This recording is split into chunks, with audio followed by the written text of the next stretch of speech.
Hello friends, नमस्कार, सत श्री अकाल, आदाब। मैं मनोज त्रिपाठी, आपका अपना दोस्त, आपका अपना एजुकेटर, आपका अपना होस्ट। आप सभी लोगों का बहुत बहुत स्वागत करता हूं। जैसा कि आप सभी लोग जानते हैं कि हमारे एग्जाम्स में एक बहुत ही इंपॉर्टेंट क्वेश्चन आया करता है और सिंपल भी होता है, लेकिन हम लोग कभी कभी क्या होते हैं, भूल जाते हैं कि कौन किसका रासायनिक नाम है।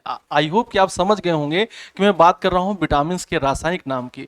तो आइए मैं आप सभी को बहुत आसानी से विटामिन के रासायनिक नाम याद करा देता हूं, यानी क्या केमिकल नेम ऑफ विटामिन को हम लोग यहाँ पर देख लेते हैं। ठीक है, तो सबसे पहले हम लोग बात करते हैं कि विटामिन क्या होते हैं। तो विटामिन हमारे भोजन में उपस्थित पोषक तत्व होते हैं और इन्हें संतुलित आहार कारक भी कहा जाता है, बैलेंस डाइट फैक्टर भी इनको कहा जाता है।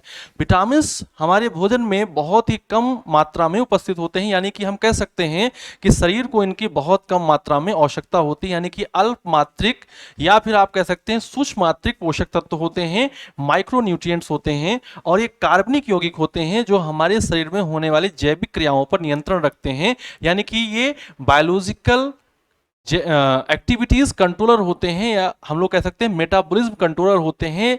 चय पचयी या फिर हम लोग उपापचयी क्रियाओं पर नियंत्रण रखने वाला भी इनको कहते हैं। विटामिन की खोज करने वाले कौन थे? तो विटामिन की खोज करने वाले थे हॉपकिंस साहब। कौन थे? हॉपकिंस साहब थे। हॉपकिंस ने विटामिन की क्या की थी? खोज की थी। लेकिन इनसे भी ज्यादा जो फेमस हुए वो नामकरण करने वाले हुए। किन्होंने नामकरण किया था? तो विटामिन का नामकरण करने वाले थे सी फंक, यानी कि कैश्मीर फंक। इसको हम लोग सिंपल ऐसे भी लिख सकते हैं, कैश्मीर फंक। और इन्होंने 1911 में विटामिन का नामकरण किया। 1911 में इन्होंने इसका नामकरण किया। फंक्शन की बात करें तो मैंने आपको बताया ना कि विटामिन हमारे शरीर में पहुंचकर हमें बहुत सी बीमारियों से बचाते हैं, यानी कि हीनता जन जो रोग होते हैं, डिफिशियंसी डिजीज होते हैं, वो विटामिन की कमी से ढेर सारे रोग होते हैं विटामिन की कमी से। तो विटामिन हमें शरीर में होने वाले जो हीनता जन रोग हैं उनसे बचाते हैं और ये क्या करते हैं? जैविक क्रियाओं पर नियंत्रण रखते हैं। क्या इनकी अधिक मात्रा आवश्यकता होती? आप कहेंगे ना, इनकी माइक्रो न्यूट्रिएंट यानी कि अल्प मात्रा में आवश्यकता होती है। कितने मात्रा में आवश्यकता होती है? अल्प मात्रा में आवश्यकता होती है, यानी कि ज्यादा मात्रा में इनकी आवश्यकता नहीं होती। इसलिए हम लोग इनको बोलते हैं माइक्रो न्यूट्रिएंट्स। क्या बोलते हैं?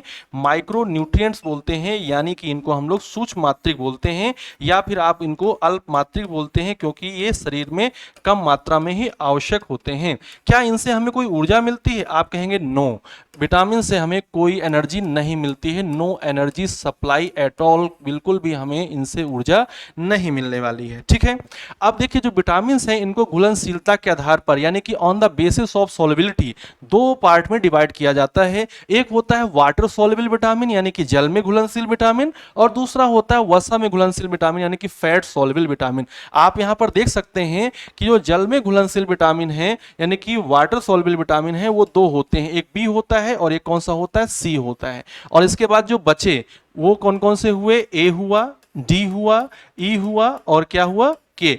ये vitamin A, D, E and के, यानी कि कीड़ा कह सकते हैं आप, ये फैट सॉल्युबल विटामिन है। और जल में घुलनशील विटामिन कौन से हैं? बी एंड सी हैं। कैसे याद रखेंगे? आप जानते हैं कि हमारे शरीर में जो ब्लड है, ब्लड में तीन टाइप की कार्बसेल्स मिलती हैं। उनमें से एक टाइप की कार्बसेल्स होती हैं WBC, यानी कि व्हाइट ब्लड कार्बसेल्स, या फिर हम लोग बोलते हैं व्हाइट ब्लड सेल्स, यानी कि श्वेत रुधिर कणिकाएं, श्वेत रुधिर कोशिकाएं। तो यहां पर यदि इसको आप इस तरीके से याद रखें कि WBC का मतलब क्या है? WBC का मतलब है वाटर, और वाटर के साथ कौन कौन है? वाटर के साथ बी, यानी कि विटामिन बी, और सी है, यानी कि वाटर के साथ साथ कौन कौन जाएगा? वाटर के साथ साथ जाएंगे बी और सी जाएंगे, तो ये क्या हो जाते हैं? वाटर सॉल्युबल विटामिन हो जाते हैं। आई होप कि आपको याद होगा और याद रहेगा भी।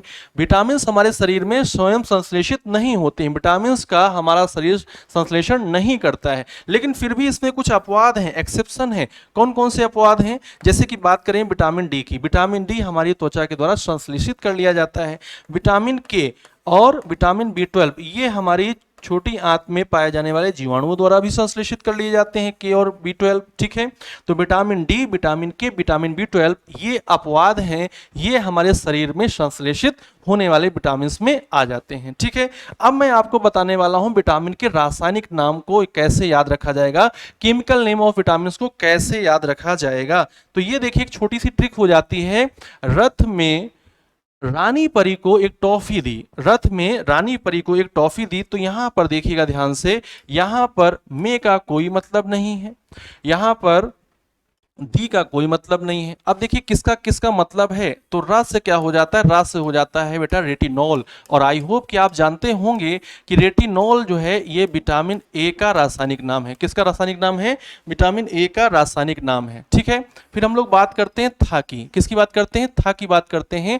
था का मतलब हो जाएगा थायमीन। था का मतलब क्या हो जाएगा, था का मतलब हो जाएगा थायमीन। और थायमीन किसका रासायनिक नाम है, ये है विटामिन बी1 का रासायनिक नाम। किसका नाम है, विटामिन बी1 का रासायनिक नाम है। रा से देखिएगा, रा से आएगा राइबोफ्लोविन, है ना, या राइबोफ्लेविन बोल देते हैं, ठीक है ना, राइबोफ्लोविन आ जाएगा। राइबोफ्लोविन किसका रासायनिक नाम है, राइबोफ्लोविन नाम है विटामिन बी2 का। विटामिन बी2 का रासायनिक नाम क्या है, राइबोफ्लोविन।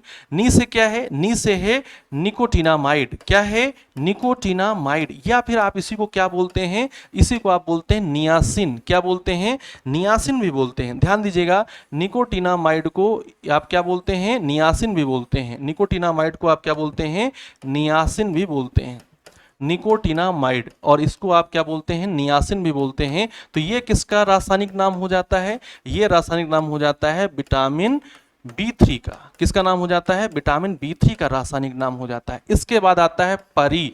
परी को एक साथ आप ध्यान दीजिएगा, परी क्या है, परी एक साथ नाम याद रखिएगा, ये क्या है, पायरिडॉक्सिन। क्या है ये, पायरिडॉक्सिन, या फिर आप पायरोडॉक्सिन भी बोल देते हैं, कोई दिक्कत नहीं है। तो पायरिडॉक्सिन बोल दीजिए या फिर आप बोल देंगे पायरोडॉक्सिन, तो बात हो जाएगी वही। ये किसका रासायनिक नाम है, ये नाम है विटामिन बी6 का। किसका नाम है, विटामिन बी6 का। को से आप ध्यान रखिएगा साइनोकोबालामिन, को से आप ध्यान रखिएगा साइनोकोबालामिन। साइनोकोबालामिन ये किसका नाम है, साइनोकोबालामिन ये किसका नाम है, तो साइनोकोबालामिन ये नाम है विटामिन बी12 का। किसका नाम है, विटामिन बी12 का। इसके बाद ए से क्या आता है, ए से आता है एस्कॉर्बिक एसिड। ए से क्या आता है, एस्कॉर्बिक एसिड आता है। एस्कॉर्बिक एसिड किसका नाम है, एस्कॉर्बिक एसिड किसका केमिकल नेम या रासायनिक नाम है, ये है आपका विटामिन सी का। किसका है, विटामिन सी का। फिर आता है का से क्या हो जाएगा, कैल्सीफेरॉल हो जाएगा। का से क्या हो जाएगा, कैल्सीफेरॉल हो जाएगा। और calciferol is the name of vitamin D, रासायनिक नेम ऑफ विटामिन डी, यानी रासायनिक यानी chemical name of vitamin D हो जाता है, ठीक है ना। विटामिन डी का केमिकल नेम क्या हो जाएगा, विटामिन डी का केमिकल नेम हो जाएगा कैल्सीफेरॉल। क्या हो जाएगा, कैल्सीफेरॉल हो जाएगा। फिर टॉ से होगा टोकोफेरॉल। यहां पर मैं लिख देता हूं, टॉ से क्या होगा, टोकोफेरॉल हो जाएगा। और टोकोफेरॉल किसका रासायनिक नाम है, tocopherol is the chemical name of vitamin E, है ना, विटामिन ई। और इसके बाद आता है क्या, इसके बाद आता है फी। और फी किसका रासायनिक नाम है, फी है फिलोक्विनोन। फिलोक्विनोन ये किसका रासायनिक नाम है, ये है आपका विटामिन के का रासायनिक नाम है। यस ना। अब देखिए रेटिनॉल, थायमीन, राइबोफ्लोविन या riboflavin, nicotinamide, pyridoxine, cyanocobalamin, ascorbic acid और कैल्सीफेरॉल, टोकोफेरॉल और फिलोक्विनोन, ये सब हो जाते हैं विटामिन के रासायनिक नाम। कुछ विटामिन यहाँ पर छूट रही हैं, उनको भी हम लोग यहाँ पर देख लेते हैं। जैसे कि यहाँ पर कौन छूट रहा है, यहाँ पर छूट रहा है विटामिन बी5, यहाँ पर छूट रहा है विटामिन बी7, यहाँ पर छूट रहा है विटामिन बी9। यस ना। विटामिन बी5 का नाम होता है पेंटोथेनिक एसिड, है ना, पेंटोथेनिक एसिड इसका रासायनिक नाम हो जाता है। Very important, pantothenic acid. फिर विटामिन बी7 का नाम होता है बायोटिन। विटामिन बी7 का नाम क्या होता है, बायोटिन होता है।